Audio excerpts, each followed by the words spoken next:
एक गांव में एक गरीब चमार अपनी पत्नी के साथ रहता था। गांव में काम धंधा न होने के कारण वो शहर जाकर काम करने की सोचता है।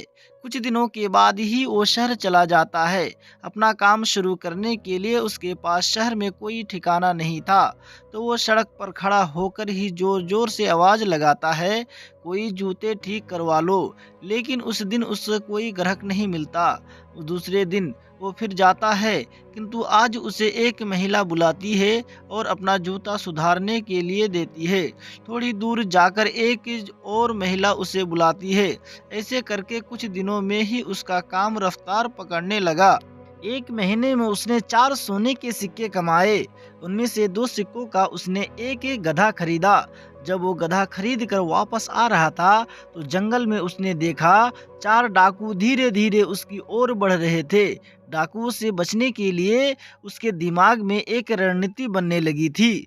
डाकुओं को देख चमार ने पहले ही गधे की गर्दन पर एक सोने का सिक्का बांध दिया। डाकू उसके पास पहुंचे और बोले, तेरे पास जो भी है निकाल दे, वरना परिणाम अच्छा नहीं होगा। चमार घबरा कर कहता है, मैं एक साधारण सा मजदूर हूँ, भला मेरे पास तुम्हें क्या मिलेगा। इतने में ही गधे की गर्दन से सिक्का जमीन पर गिर जाता है। सिक्के को देखते ही डाकू और गुस्सा हो गए और बोले, ये हमें मूर्ख समझता है, इसके पास सोने के सिक्के हैं।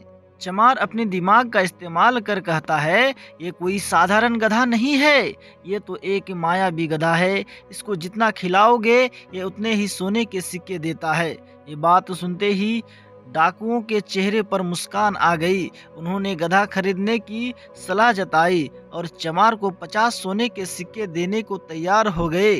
उसने थोड़ा आनाकानी करने का बहाना किया और फिर गधा उन्हें बेच दिया।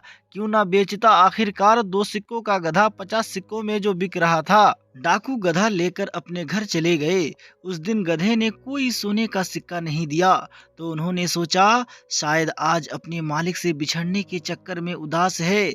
लेकिन जब 2-3 दिन भी उसने कोई सिक्का नहीं दिया, तो वे समझ गए ये कोई मायावी नहीं, ये तो एक साधारण गधा है। सभी डाकू गुस्से से आग बबूला हो गए। उन्होंने चमार को सबक सिखाने का निर्णय किया। जब वे चमार के घर पहुंचे तो देखा उसने मुर्गा फार्म खोल लिया था। उसे देखकर वे और गुस्सा हो गए। उन्होंने चमार को पकड़ा और एक बोरी में बांध दिया और थोड़ी दूर चलने के बाद एक ने कहा, सरदार, हम इसे गंदे नाले में फेंक देते हैं। ये बात सुनकर चमार भयभीत हो गया। काफी देर चलने के बाद सभी डाकू थक गए। धूप तेज थी, तो उन्होंने पास में एक चर्च देखा। वे चर्च में आराम करने चले गए और बोरी वही छोड़ दी। थोड़ी देर के बाद चमार ने सुअरों की आवाज सुनी। आवाज सुनकर वो समझ गया कि सुअरों के साथ कोई आदमी जरूर होगा। उसने बोरी के अंदर से आवाज लगाई। सुअरों का मालिक चारों तरफ देखकर कहता है, कौन है भाई और कहाँ हो। चमार, मैं इस बोरी में कैद हूँ। आदमी, तुम्हें बोरी में क्यों कैद रखा है। चमार फिर दिमाग लगाकर कहता है, कुछ लोग मेरी शादी जबरदस्ती एक राजकुमारी से कराना चाहते हैं।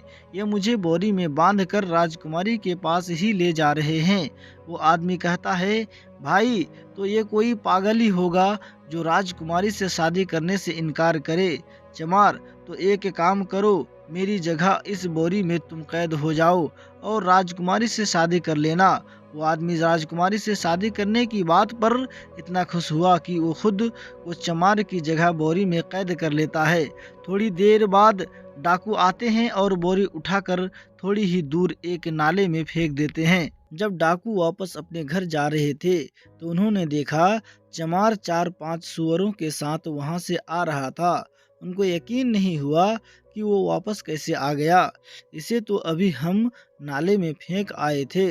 डाकू उससे पूछते हैं, तुम वापस कैसे आए। चमार ने उन्हें सबक सिखाने के लिए एक रणनीति बना रखी थी। चमार ने बताया, तुमने तो मुझे नाले में फेंक दिया, लेकिन वो कोई ऐसा वैसा नाला नहीं था। उसके अंदर अद्भुत खजाना और बहुत से प्यारे प्यारे सूअर थे, जिन्होंने मुझे बचाया और बहुत सारा खजाना भी दिया। डाकुओं को उसकी बात पर विश्वास होने लगा था। तब उन्होंने भी नाले में जाने का निर्णय किया, किंतु चमार ने कहा, ऐसा नहीं, तुम्हें भी नाले में उसी प्रकार फेंकना होगा जिस प्रकार तुमने मुझे फेंका था, यानी तुम्हें बोरी में बांधना होगा। वे सभी तैयार हो गए। चमार ने उन सब को बांध दिया और नाले में जाकर जोर से धक्का दे दिया। दोस्तों, कहानी कैसी लगी कमेंट सेक्शन में बताइए। अगर अच्छी लगी तो लाइक करें, शेयर करें और आपका अपना चैनल नाइस स्टोरी को सब्सक्राइब करना बिल्कुल ना भूलें। धन्यवाद। अस्सलामु अलैकुम व रहमतुल्लाह।